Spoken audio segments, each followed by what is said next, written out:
Assalamualaikum warahmatullahi wabarakatuh. Baiklah, di sini saya ingin mempresentasikan hasil makalah kami yang berjudul tentang pola-pola pengembangan nilai moral dan agama, dalam kurung menganalisa faktor-faktor mempengaruhi perkembangan moral dan agama anak usia dini. Dengan tugas mata kuliah Metodologi Pengembangan Moral dan Agama RA. Dosen pengampu Ibu Nur Kamelia Mukhtar AH MPD. Disusun oleh kelompok 2 yang beranggotakan saya sendiri, Rian Nuryanti, dan teman saya, Saidah Marpuah. Poin pembahasan. Yang pertama, definisi perkembangan moral dan agama. Yang kedua, pola-pola pengembangan nilai agama dan nilai moral anak usia dini. Yang ketiga, faktor yang mempengaruhi nilai agama dan nilai moral anak usia dini. Pengertian perkembangan moral dan agama. Menurut Sajarkawi 2006, moral adalah suatu kepekaan dalam pikiran, perasaan, dan tindakan dibandingkan dengan tindakan lain yang tidak hanya berupa kepekaan terhadap prinsip dan aturan. Sedangkan agama merupakan sistem kepercayaan menurut Ghazali 1987 dalam grup Front dan Risnawati 2010 mendefinisikan religiutas berasal dari kata religi dalam bahasa Latin religio yang akar katanya adalah religur yang artinya mengikat. Jadi, arti dari pengertian di atas dapat disimpulkan bahwa perkembangan moral dan agama adalah suatu kesadaran yang dimiliki oleh anak tentang baik tidaknya suatu tindakan dalam menghayati hubungannya dengan Sang Khalik atau Tuhan. Pola-pola pengembangan nilai agama dan moral anak usia dini terbagi menjadi 3 tempat pendidikan. Yang pertama yaitu keluarga, yang kedua sekolah, yang ketiga masyarakat. Pola asuh adalah kegiatan yang kompleks yang meliputi banyak perilaku spesifik yang kerjanya sendiri atau bersama yang memiliki dampak pada anak. Tujuan utama pola asuh yang normal adalah menciptakan kontrol perilaku yang baik untuk perkembangan anak. Pola asuh dalam keluarga diantaranya menurut Mursyid 2015. Yang pertama, pola asuh yang memanjakan. Dalam hal ini masih ada orang tua yang mengartikan kasih sayang dengan memanjakan yang secara berlebihan, hingga segala sesuatu yang diberikan kepada si anak di luar batas kewajaran. Akibatnya si anak tidak dapat mengembangkan dirinya karena terlalu dikhawatirkan oleh orang tuanya. Yang kedua, pola asuh yang membiarkan. Pola ini dilakukan oleh orang tua dengan membiarkan anak sendiri tanpa mengarahkan sehingga anak dapat membuat apa saja sesuai dengan keinginannya. Kemungkinan akibat dari pola ini yaitu adalah muncul anak yang mementingkan dirinya sendiri, sulit untuk bekerja sama. Yang ketiga, pola asuh otoriter. Dalam pola ini orang tua bertindak bahwa sesuatu yang menjadi aturannya harus dijalani dan dipatuhi oleh si anak. Akibat dari pola asuh ini yaitu anak tidak akan pernah mampu mengambil keputusan sendiri, selalu bertanya kepada orang tuanya atau enggan dan tidak dapat mengambil inisiatif sendiri.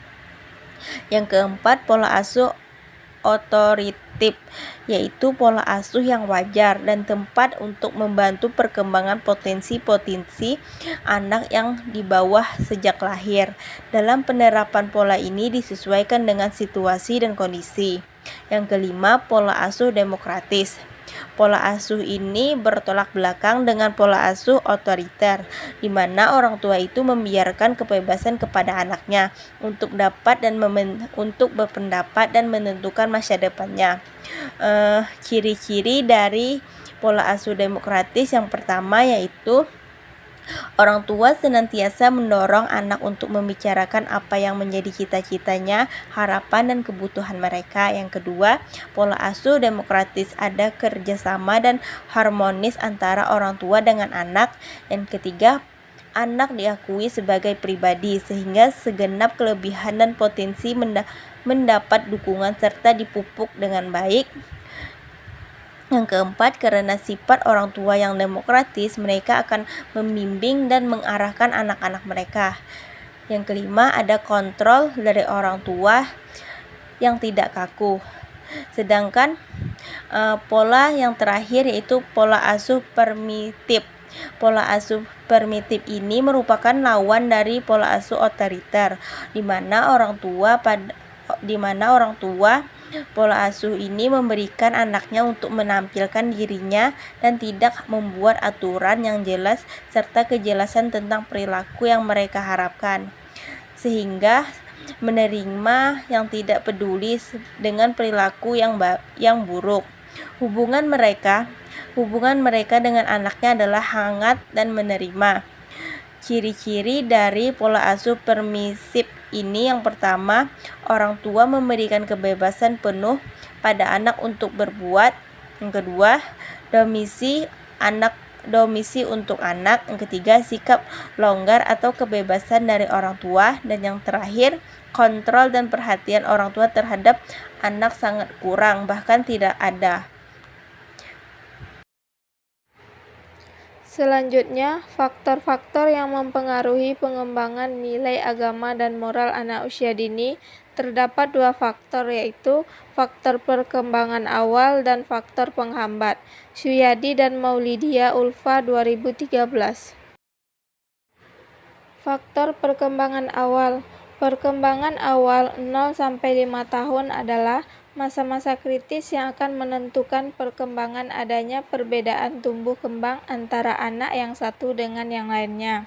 Dipengaruhi oleh 6 faktor, yaitu faktor lingkungan sosial, faktor emosi, faktor metode mendidik anak, faktor beban tanggung jawab yang berlebihan, faktor keluarga di masa anak-anak, dan faktor rangsangan lingkungan. Yang pertama itu faktor lingkungan sosial yang menyenangkan anak. Hubungan anak dengan masyarakat yang menyenangkan, terutama dengan anggota keluarga, akan mendorong anak mengembangkan kecenderungan menjadi terbuka dan menjadi lebih berorientasi kepada orang lain, karakteristik yang mengarah ke penyesuaian pribadi dan sosial yang lebih baik. Yang kedua, faktor emosi. Tidak adanya hubungan atau ikatan emosional akibat penolakan anggota keluarga atau perpisahan dengan orang tua dapat menimbulkan gangguan kepribadian pada anak. Sebaiknya, pemuasan emosional mendorong perkembangan kepribadian anak semakin stabil. Yang ketiga, faktor metode mendidik anak. Anak-anak yang dibesarkan dalam keluarga permisif diprediksi akan kelak ketika besar cenderung kehilangan rasa tanggung jawab, mempunyai kendali emosional yang rendah dan sering berprestasi rendah dalam melakukan sesuatu. Sedangkan mereka yang dibesarkan oleh orang tua secara demokratis, penyesuaian pribadi dan sosialnya lebih baik. Yang keempat, faktor beban tanggung jawab yang berlebihan. Anak pertama seringkali diharapkan bertanggung jawab terhadap rumah, termasuk menjaga adiknya yang lebih kecil. Memang hal ini dapat menumbuhkan kepercayaan diri dan tanggung jawab yang lebih besar daripada adik-adiknya. Akan tetapi, ia berpotensi memiliki kecenderungan untuk mengembangkan kebiasaan memerintah sepanjang hidupnya. Artinya, anak terlalu dini untuk diberi tanggung jawab atas adik-adiknya. Yang kelima, faktor keluarga di masa anak-anak. Anak-anak yang tumbuh dan berkembang di tengah-tengah keluarga besar akan bersikap dan berperilaku otoriter.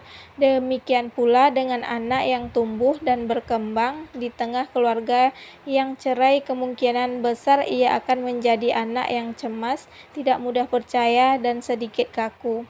Dan yang terakhir, faktor rangsangan lingkungan. Lingkungan yang merangsang merupakan salah satu pendorong tumbuh kembang anak, khususnya dalam hal kemampuan atau kecerdasan. Bercakap-cakap dengan bayi atau menunjukkan gambar cerita pada anak usia dini dapat mendorong minat dalam belajar berbicara dan keinginan untuk membaca. Oleh karena itu, lingkungan yang merangsang dapat mendorong perkembangan fisik dan mental anak secara baik. Sedangkan lingkungan yang tidak merangsang dapat menyebabkan perkembangan anak berada di bawah kemampuannya. Selanjutnya, faktor penghambat perkembangan anak usia dini. Yang pertama, gizi buruk yang mengakibatkan energi dan tingkat kekuatan menjadi rendah. Yang kedua, cacat tubuh yang mengganggu perkembangan anak. Yang ketiga, tidak adanya kesempatan untuk belajar apa yang diharapkan kelompok sosial di mana anak tersebut tinggal. Yang keempat, tidak adanya bimbingan dalam belajar pendidikan anak usia dini. Yang kelima, rendahnya motivasi dalam belajar. Yang keenam, rasa takut dan minder untuk berbeda dengan temannya dan tidak berhasil.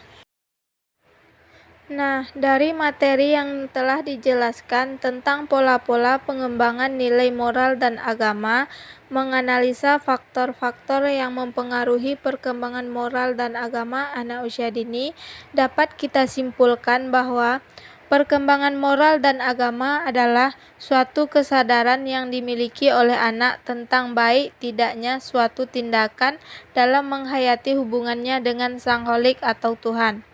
Pola asuh adalah kegiatan kompleks yang meliputi banyak perilaku spesifik yang bekerja sendiri atau bersama yang memiliki dampak pada anak.